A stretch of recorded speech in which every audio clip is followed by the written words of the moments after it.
Welcome to Excerpts from the Six Enneads by Plotinus, Vegetarian, Happiness and Time, Part 1 of 2, on Words of Wisdom.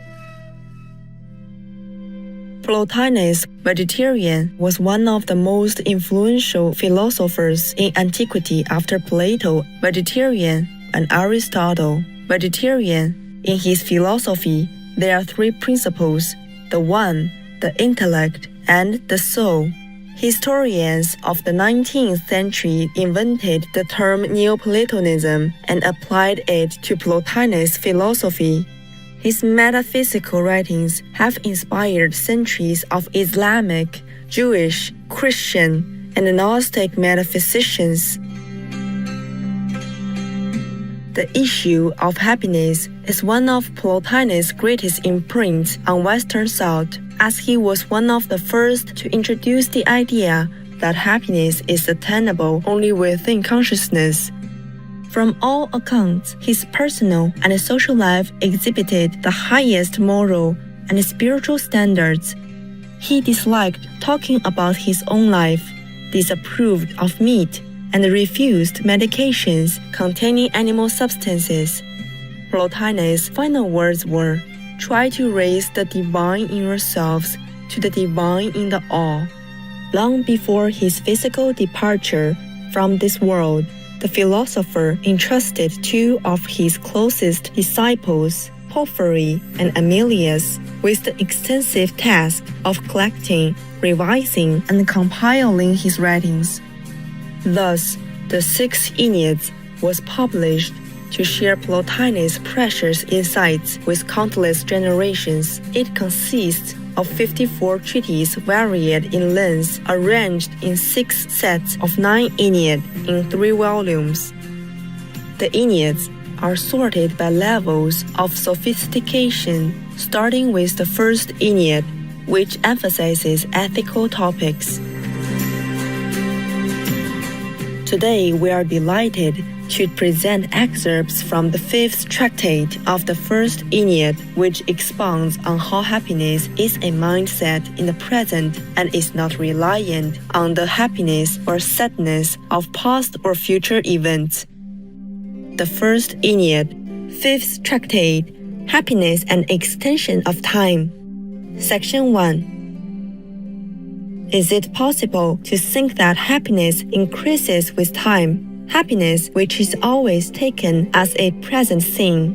The memory of former felicity may surely be ruled out of count, for happiness is not a thing of words, but a definite condition which must be actually present, like the very fact and act of life. Section 2. It may be objected that our will towards living and towards expressive activity is constant, and that each attainment of such expression is an increase in happiness. But in the first place, by this reckoning, every tomorrow's well-being will be greater than today's, every later installment successfully larger than an earlier. At once, time supplants moral excellence as the measure of felicity. Then again, the gods today must be happier than of old, and their bliss too is not perfect, will never be perfect. Further, when the will attains what it was seeking, it attains something present. The quest is always for something to be actually present until a standing felicity is definitely achieved. The will to life, which is will to existence, aims at something present, since existence must be a stably present thing. Even when the act of the will is directed towards the future and the furthest future, its object is an actually present having and being. There is no concern about what is past or to come. The future state humans seek is to be a now to them. They do not care about the forever. They ask that an actual present be actually present.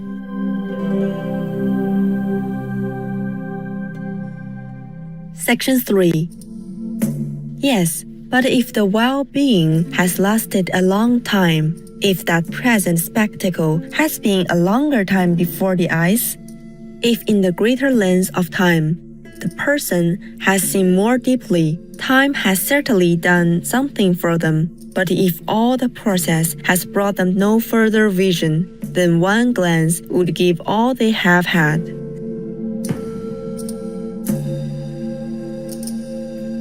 Section 4. Still the one life has known pleasure longer than the other, but pleasure cannot be fairly reckoned in with happiness, unless indeed by pleasure is meant the unhindered act of the true human, in which case this pleasure is simply our happiness. And even pleasure, though it exists continuously, has never anything but the present. Its past is over and done with.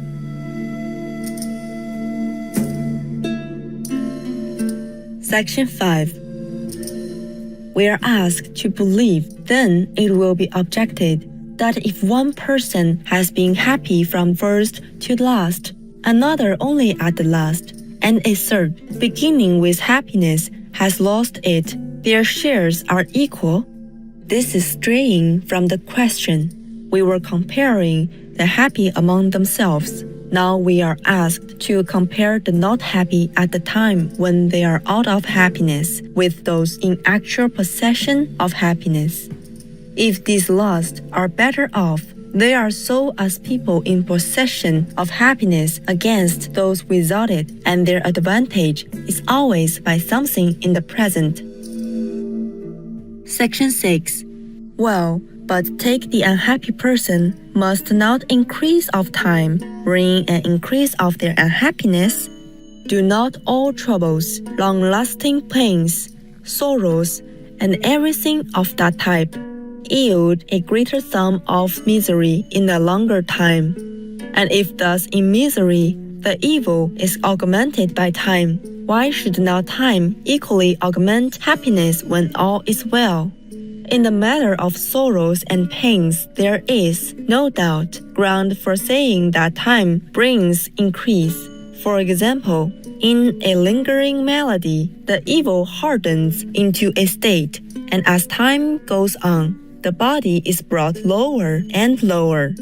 But if the constitution did not deteriorate, if the mischief grew no worse than hereto, there would be no trouble but that of the present moment.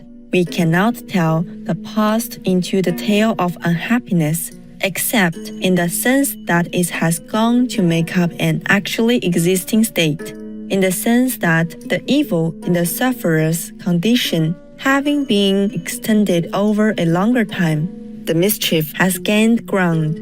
The increase of ill-being then is due to the aggravation of the malady, not to the extension of time.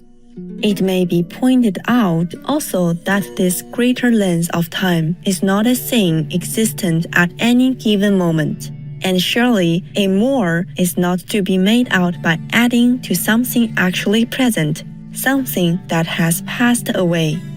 No, true happiness is not vague and fluid. It is an unchanging state. If there is in this matter any increase besides that of mere time, it is in the sense that a greater happiness is the reward of a higher virtue. This is not counting up to the credit of happiness the years of its continuance. It is simply nothing the high watermark once for all attained. For more information, please visit secrettexts.com. All of us know the importance of doing good deeds. In fact, not consuming meat is a form of good deed. By doing so, we are saving lives. Lu Ling Ling, vegetarian. Serene viewers, thank you for watching today's Words of Wisdom.